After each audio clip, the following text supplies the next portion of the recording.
Lobby. Whether or not it's sensible for anarchists to participate in electoral politics, there's no escaping the reality that elected officials impact the environment in which all of us function.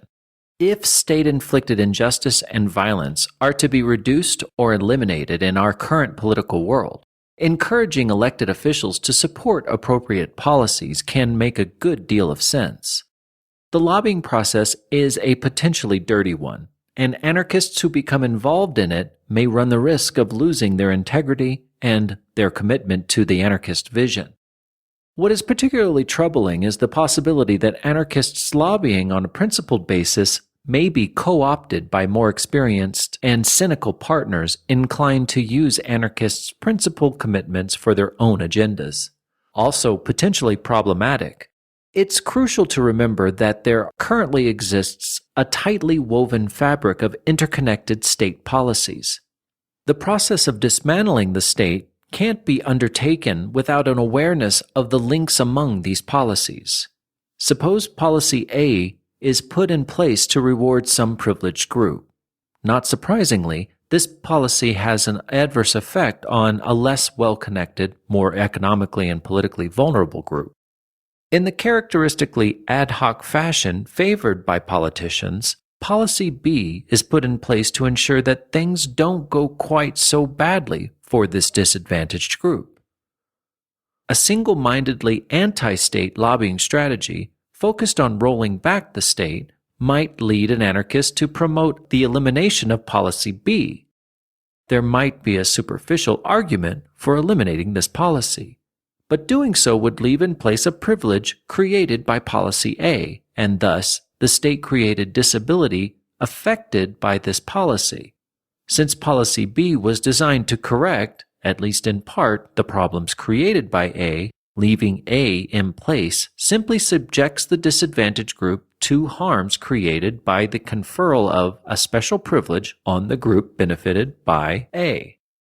A sensible anarchist lobbying strategy, therefore, would need to focus either on eliminating A and B together or on eliminating A before eliminating B, rather than on eliminating B first, especially since, given that A was designed to benefit a politically privileged group, there's a decent chance that the elimination of A might prove more difficult than the elimination of B. If policy B reduces a relative privilege one group enjoys, courtesy of the state's enactment of policy A, it certainly wouldn't make sense for anarchists to lobby for eliminating policy B without eliminating policy A. Leaving policy A in place while ending policy B would actually amount to an increase in the unfair privileges conferred by the state. Lobbying poses real risks for anarchists personally and for people affected by the policies regarding which they lobby. Still, if elected officials can be convinced that particular anti-state policies make sense, lobbying can yield genuinely positive results. Lobbying can take the fairly conventional form of individual communication with particular public officials and their staffs. It can also involve more generalized communication with public officials and opinion leaders.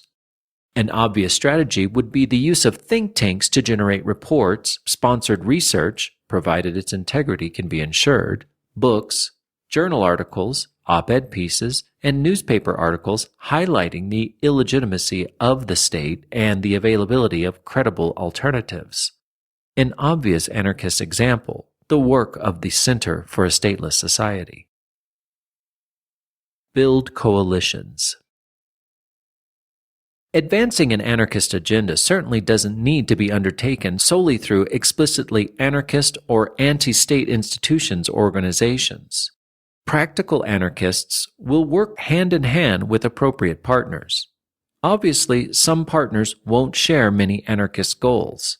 That doesn't mean that anarchists can't work with them to achieve freedom and justice. Natural partners might include groups concerned with immigrant rights, police abuse, civil liberties, nationalism, corporate bailouts, state manipulation of the money supply, militarism, and peace. While issue-based coalition building will often make great sense for anarchists, it's obviously important here, as in other contexts, to avoid being co-opted or manipulated. Many passionate, justice-oriented organizations will be wonderful partners for anarchists. Others, however, may use anarchist rhetoric to promote racist, corporate, or other unsavory agendas. And even well-intentioned principled partners with non-anarchist ideologies may adopt positions anarchists can't endorse. That doesn't mean well-meaning partners who sometimes take pro-state positions should be shunned. Of course not. It does mean, though, that involvement in issue-focused campaigns with non-anarchist partners, especially ones who might be unfamiliar, requires thoughtful attentiveness and a persistent willingness not to let the core of anarchist principles be compromised.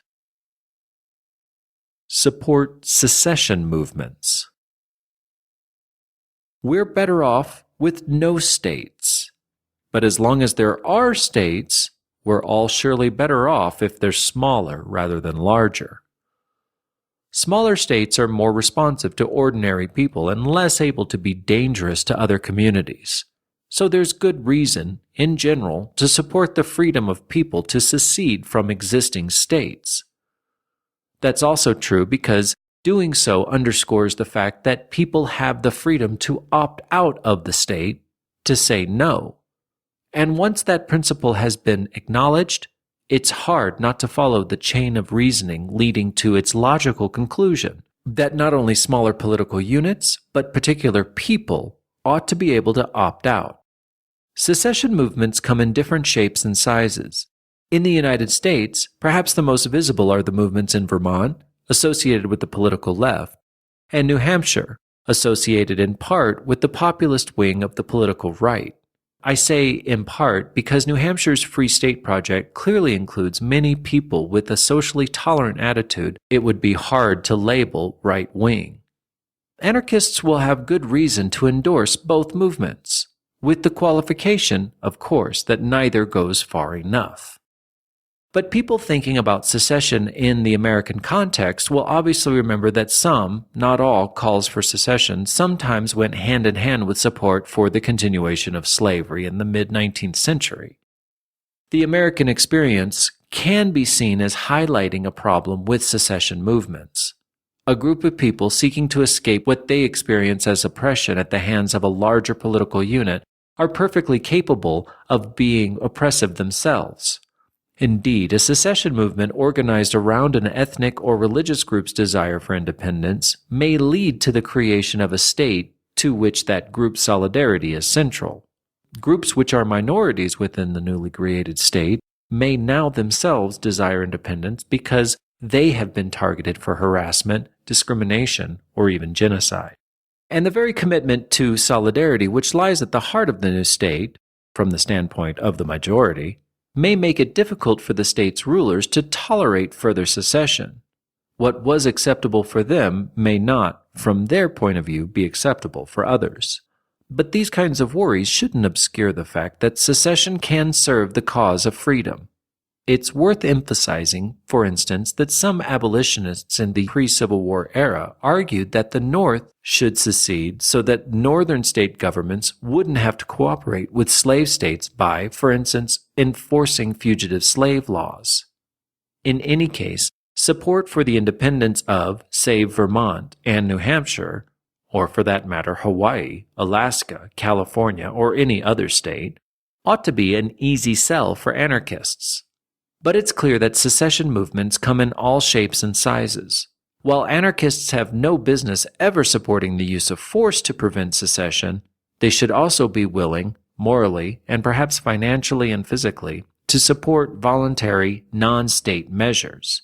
The state-based ones are too likely to underwrite imperialism and the growth of state power to require the ongoing extraction of tribute.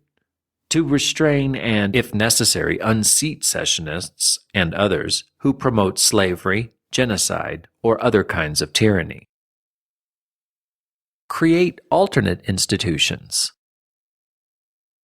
There's no point in waiting for the state to catch on to the fact that it's unjust and irrelevant. There are too many vested interests that have every reason to want to maintain it. If a group of well-intentioned anarchists were to take over the state apparatus, it would be expecting almost superhuman self-discipline from them to expect that even they wouldn't be tempted to hang on to the vast power of the state just to fix a few problems. Claiming the power of the state isn't a very realistic pathway to anarchy. It's one thing to get involved in electoral politics from the outside, as it were, to restrain and, if possible, redirect the state.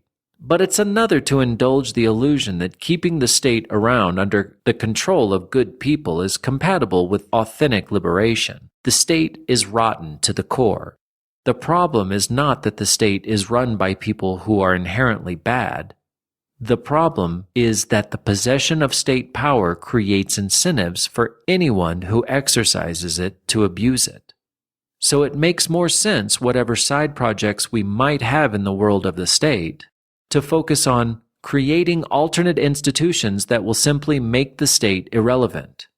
Some such institutions are vital to deprive the state of power. Others are important as ways of cleaning up the messes the state has made. Others still are crucial because of their capacity to demonstrate that the state isn't necessary. Local exchange trading systems, or LETs, for instance, which involve the exchange of goods and services without currency, can begin a movement outside the state-controlled banking system. A move that's vital both because it can provide financial security and because it can help ensure privacy. Creating anonymous online transaction systems can play the same role, as can development of new commodity-based non-state currencies. Groups like Food Not Bombs can provide low-overhead, high-value basic services to economically vulnerable people in our communities, demonstrating that inefficient, manipulative managerial state services aren't the only option. The more people can rely on each other, the more they can ignore the state and the businesses it props up. The development of the non-state institutions that will ensure the stability of our communities in a stateless society is a way of, to use the phrase made famous by the industrial workers of the world, building the new society within the shell of the old. Participate in the counter-economy? Some anarchists opt for involvement in the counter-economy, the non-violent underground gift and exchange economy that operates in violation of the state's rules. They sell knockoff versions of patented prescription drugs, enable the subjects of authoritarian governments to access internet sites the governments want to keep them from visiting, facilitate the importation of goods without the payment of import duties, or help would-be immigrants move past border checkpoints. Anarchists who engage in this kind of work obviously run significant risks, but many of them see what they are doing as worthwhile, not only because of the financial rewards that they may sometimes receive, but also because of the opportunity their work provides to help people in need and to undermine unjust authoritarian structures. Engage in nonviolent protest. Protest is a classic means of challenging an unjust government.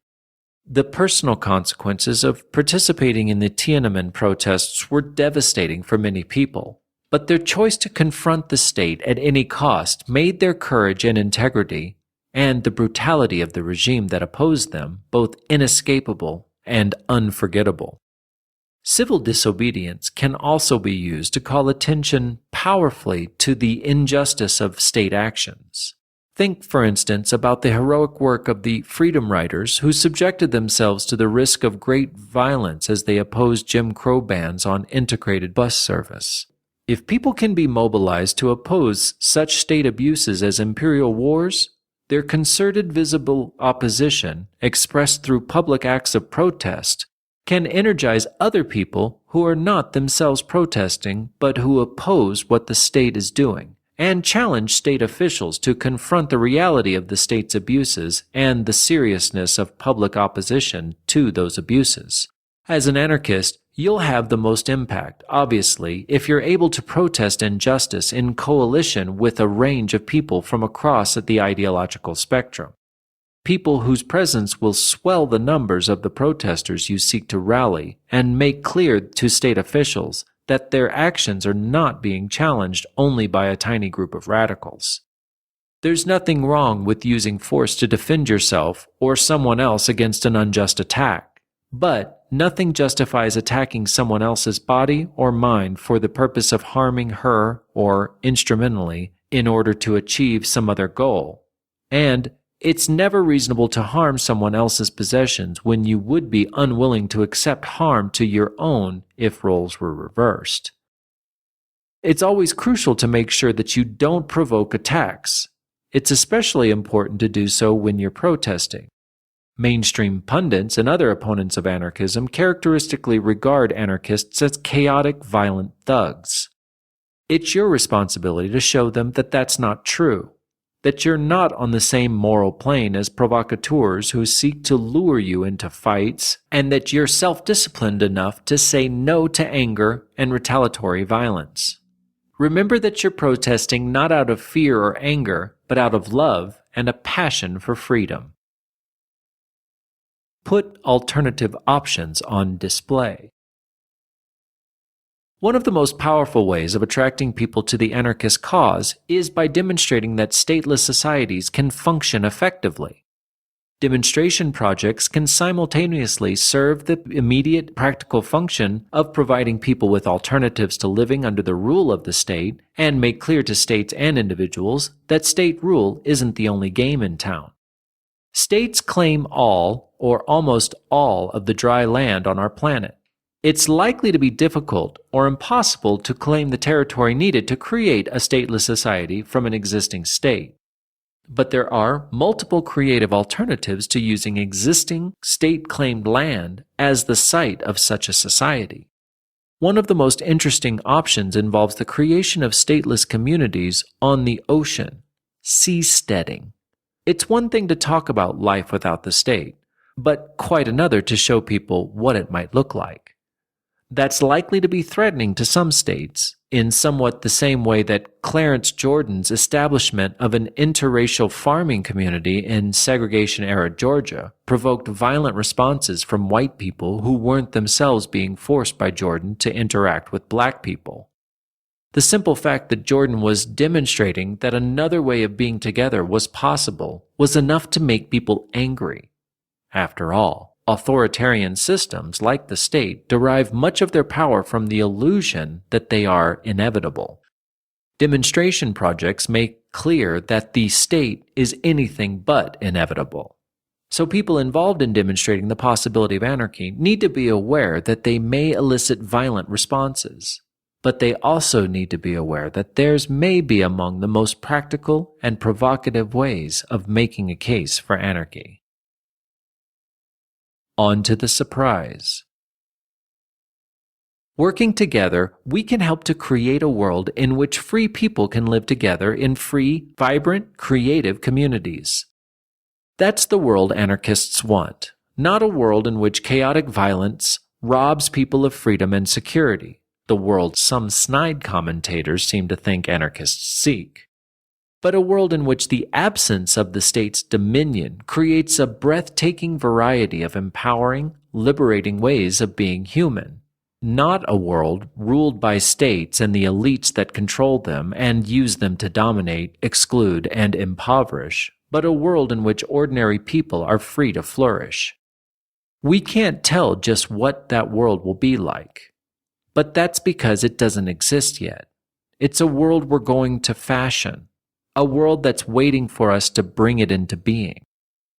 That world lies beyond the state's violence, beyond its support for hierarchy and impoverishment, beyond its repression of difference, and its suffocating elimination of the offensive and the dissenting. It's not a perfect world. It'll still be populated by human beings, by you and me.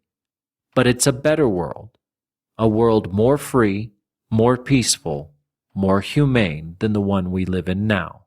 See you there.